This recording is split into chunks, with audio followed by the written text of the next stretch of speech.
Actor Ravi மோகன் அவர்களுக்கு ஒரு மிகப்பெரிய ஃபேன் பேஸே இருக்குது. ஸோ அவருடைய பர்சனல் லைஃப்பில் எந்த அளவுக்கு வந்து அவருக்கு சப்போர்ட்டர்ஸ் இருக்காங்களோ அதே போல் ஒரு சில ஹேட்டர்ஸும் இருக்க தான் செய்கிறாங்க. பட் ஆனால் அதெல்லாம் தள்ளி வச்சுட்டு அவருடைய ப்ரொஃபஷனை நோக்கி போய்கிட்டே தான் இருக்கார்.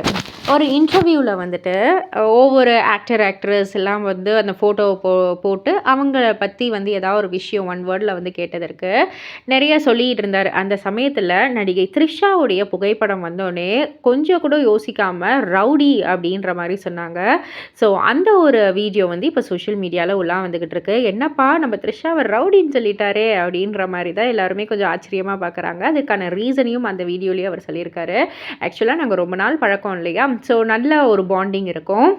அவங்க வந்துட்டு அந்த பாய், கேர்ள் அப்படின்ற ஒரு டிஃப்ரென்ஷியேஷன்லாம் இல்லாமல் பார்த்துக்கலாம், செஞ்சிடலாம், போயிடலாம் அப்படின்ற அந்த ஒரு இது இருக்கும். ஸோ அவங்க வந்து அப்படி தான் அந்த ஒரு ரவுடி அப்படின்றது வந்து நல்லாவே பொருந்தும் அவங்களுக்கு அப்படின்ற மாதிரி தான் வந்து சொல்லியிருக்காங்க. ஸோ இதை பற்றி நீங்கள் என்ன நினைக்கிறீங்க? உங்களுடைய கருத்து என்ன அப்படின்றத கீழே உள்ள கமெண்ட் பாக்ஸில் குறிப்பிட்டு சொல்லுங்கள். மறக்காமல் சேனலை சப்ஸ்கிரைப் பண்ணி பக்கத்தில் உள்ள பெல் ஐக்கானை கிளிக் பண்ணிவிடுங்க.